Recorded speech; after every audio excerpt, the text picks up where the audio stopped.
हमें इस क्वेश्चन में गिवन है कोई एक पार्टिकल प्रोजेक्ट किया जाता है from ground with some initial velocity v at angle theta with horizontal. So इस सिचुएशन के लिए average velocity of particle between point of projection and highest point of trajectory कितना होगा हमें कैलकुलेट करना है.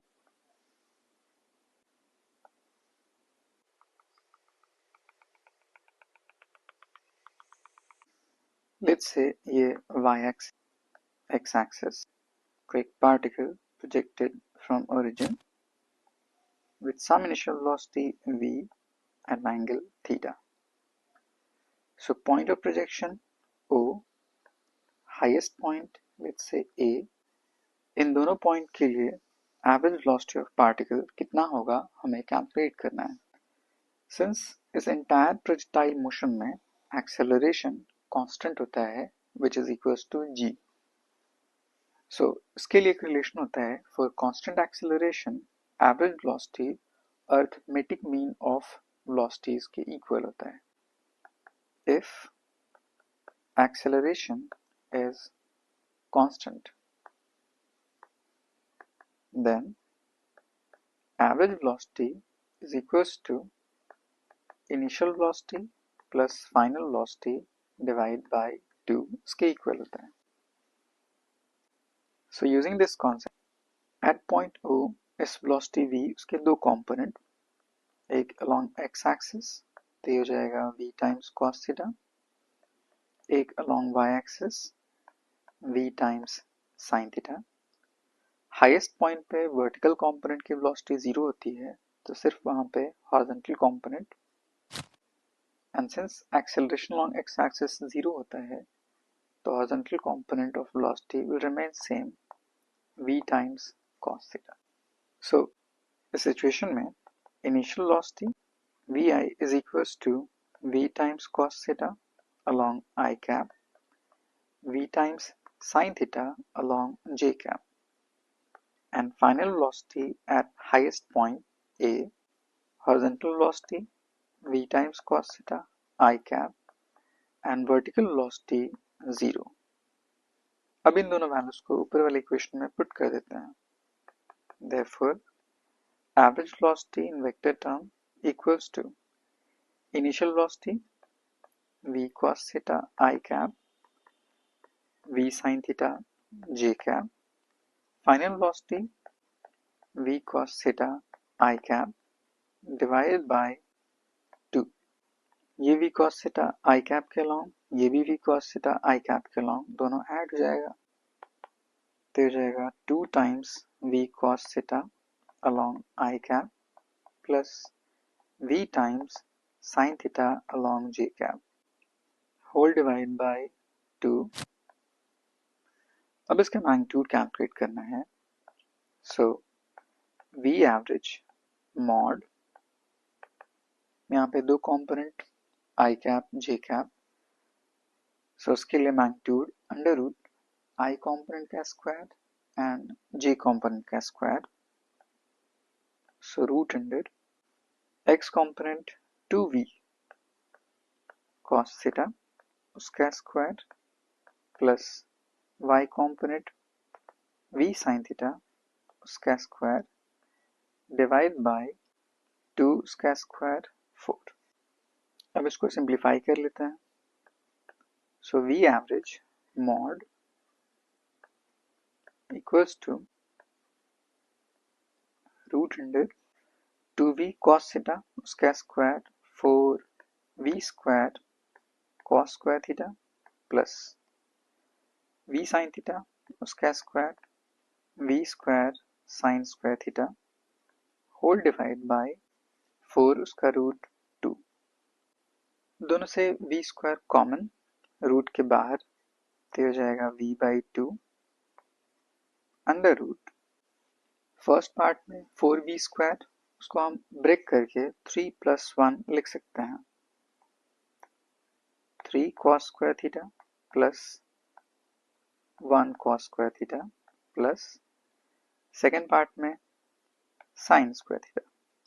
Sign square theta plus cos square theta becomes 1, तो ये वैल्यू हो जाएगी v/2 root under 3 times cos square theta plus 1 is equals to V average.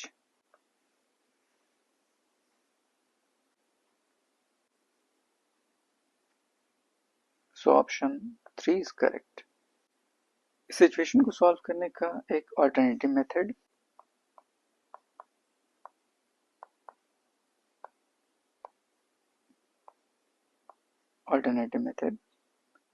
V average is also equals to net displacement of particle divided by time taken. यहाँ पे particle O से A तक जा रहा है, so net displacement ये term होगा। इस टर्म की वैल्यू कैलकुलेट करने के लिए अगर एक वर्टिकल लाइन ड्रॉ किया जाए तो ये मैक्सिमम हाइट रिप्रेजेंट करेगा, तो ये जाएगा maximum height and horizontal total distance range, so half distance r by 2. So net displacement OA basically h और r by 2 उसका hypotenuse होगा and time taken for going O से A ये time of ascent उसके equal होगा। तो इसी situation को लिख सकते हैं net displacement is root under h का स्क्वायर प्लस r by 2 उसका स्क्वायर डिवाइड बाय O से A तक time of ascent. Now, time of ascent total time of flight divided by 2 उसके equal होता है। Range, height and time of flight तीनों के बीच में एक रिलेशन होता है g times t squared is equals to 2 times r tan theta equals to 8 times h. यहाँ से r की value r is equals to g times t square divided by 2 times tan theta and h की value g times t square divided by 8. अब इन values को इस expression में substitute कर लेते हैं। h उसकी जगह पे g times t square divided by 8 उसका स्क्वायर प्लस r उसकी जगह पे g times t square divided by 2 into 2 4 times tan theta उसका स्क्वायर एंड इस पूरे टर्म का root under divide by time of ascent t by 2. इस numerator से g t square upon 4 common, तो ये टर्म हो जाएगा g times t square divide by 4 अगर कॉमन कर लिया जाए, सो रूट के इनसाइड 1 by 2 उसका square 1 by 4 plus 1 by tan theta उसका square 1 by tan square theta whole divide by t by 2.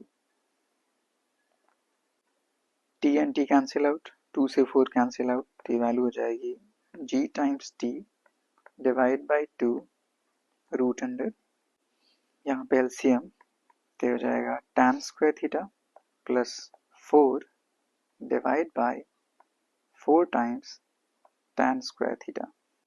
Now t की वैल्यू सब्स्टिट्यूट कर लेते हैं time of flight, so g time of flight की value होती है 2 times v times sine theta divide by g upon 2 4 tan square theta root के बाहर, तो इसकी वैल्यू हो जाएगी 2 टाइम्स tan थीटा रूट के inside tan square theta plus 4 जी कैंसिल आउट, 2 कैंसिल आउट, तो ये वैल्यू हो जाएगी v times sine theta divide by 2 tan theta को लिख सकते हैं sin theta upon cos theta, तो न्यूमरेटर में रूट के इनसाइड tan स्क्वायर थीटा। 4 को लिख सकते हैं 1 plus 3। Further V average is equals to sin cancel out, तो वैल्यू बच जाएगी V by 2 times cos theta root under tan square theta plus 1 sec square theta plus 3। cos root के बाहर, root के इनसाइड जाने पे cos स्क्वायर थीटा हो जाएगा, तो ये वैल्यू हो जाएगी V by 2 root under cos square theta multiplied by sec square theta plus 3 times cos square theta root under sec square theta into cos square theta 1, तो ये पूरी वैल्यू हो जाएगी v by 2 root under 3 times cos square theta plus 1 is equals to v average।